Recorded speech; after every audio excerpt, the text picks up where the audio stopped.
Assalamualaikum warahmatullahi wabarakatuh. Perkenalkan, nama saya Faidina Rustin. Kali ini saya akan memaparkan tentang Project Based Learning, mata kuliah karakter building Pancasila, yang berjudul Serikandi Maju, Indonesia Berjaya, menguatkan peran perempuan dalam masyarakat berlandaskan Pancasila. Pada kesempatan kali ini, saya akan memaparkan tentang latar belakang, rumusan masalah, hasil temuan, solusi, kesimpulan, dan refleksi pribadi.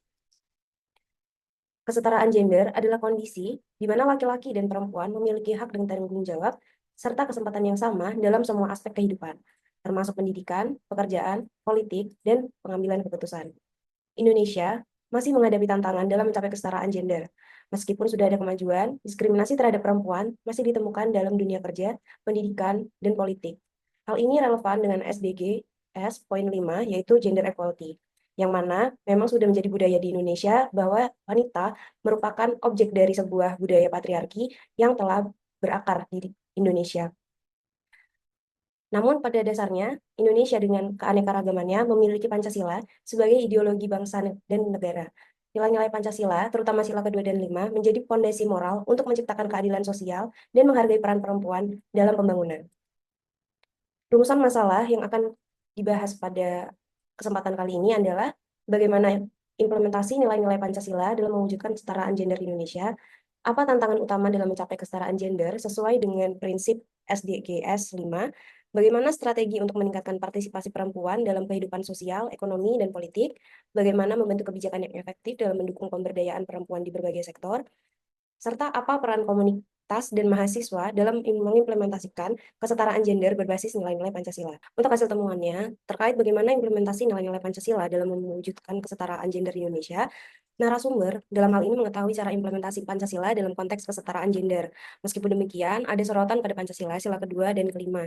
Pada sila kedua, narasumber meng-highlight, menghormati hak-hak perempuan, dan menghapuskan kekerasan berbasis gender, serta pada sila kelima menjamin akses yang adil bagi perempuan dalam berbagai aspek di kehidupan sosial. Hal ini sangat bertentangan dengan stereotip gender dan kesenjangan akses yang terjadi di Indonesia. Lalu untuk yang kedua, apa tantangan utama dalam mencapai kesetaraan gender sesuai dengan prinsip SDGs 5? Mengakhiri segala bentuk diskriminasi terhadap perempuan dan anak perempuan, menghapuskan kekerasan berbasis gender, termasuk perdagangan manusia dan eksploitasi seksual, mengakui dan menghargai pekerjaan perawatan yang tidak dibayar, dan memastikan partisipasi penuh perempuan dalam kepemimpinan politik dan ekonomi. Hal ini didukung dengan minimnya partisipasi laki-laki dalam isu gender. Dalam hal ini, laki-laki merupakan sosok yang superior di antara wanita. Yang ketiga, bagaimana strategi untuk meningkatkan partisipasi perempuan dalam kehidupan sosial, ekonomi, dan politik. Solusinya adalah dengan edukasi kesetaraan gender berbasis Pancasila, pelatihan keterampilan bagi perempuan, kampanye sosial perempuan bisa, dan kolaborasi dengan komunitas serta lembaga lokal. Hal ini ditujukan untuk membentuk komunitas dari yang terkecil dahulu dan membiasakan serta membudayakan budaya yang baik bahwa wanita juga bisa melakukan hal-hal yang sama yang seperti yang dilakukan oleh pria. Sehingga di lingkup yang lebih besar, wanita bisa dengan percaya diri dan tidak ragu membela haknya sebagai sesama manusia. Dalam hal ini, kesenjangan akses tentu masih ada karena memang wanita sudah distereotipkan tidak memiliki privilege untuk melakukan berbagai hal yang hanya dapat dilakukan oleh laki-laki. Lalu bagaimana bentuk kebijakan efektif dalam mendukung pemberdayaan perempuan di berbagai sektor? Di luar negeri, ada studi empiris terkait partisipasi perempuan seperti di Swedia, Islandia, Jerman, Rwanda, dan Jepang. Di negara-negara tersebut, wanita diperlakukan sama seperti pria.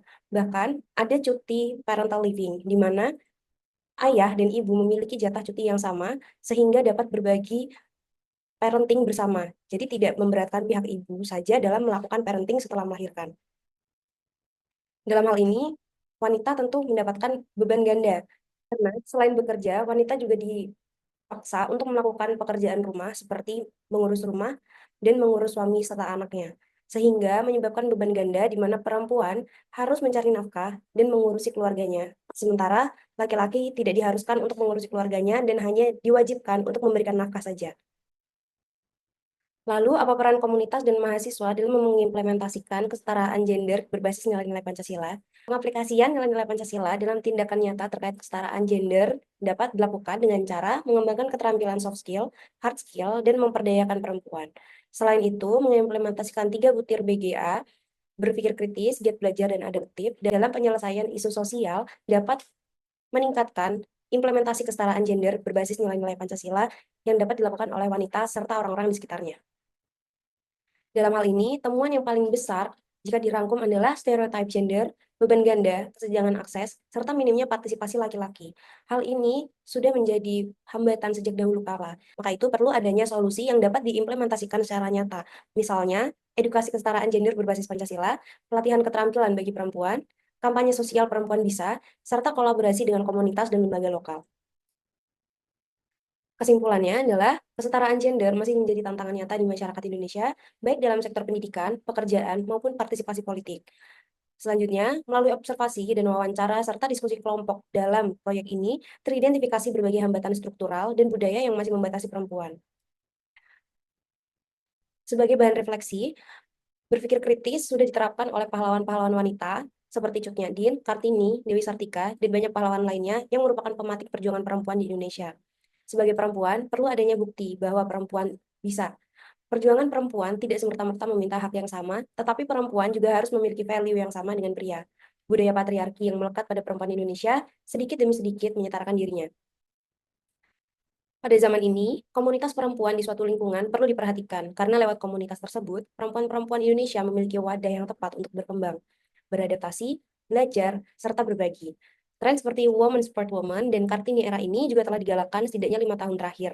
Hal ini merupakan bukti bahwa perempuan juga beradaptasi, belajar, dan berpikir atas dunia di depan mereka, dan tidak kembali ke zaman diskriminasi yang telah beberapa dekade lalu dialami oleh generasinya.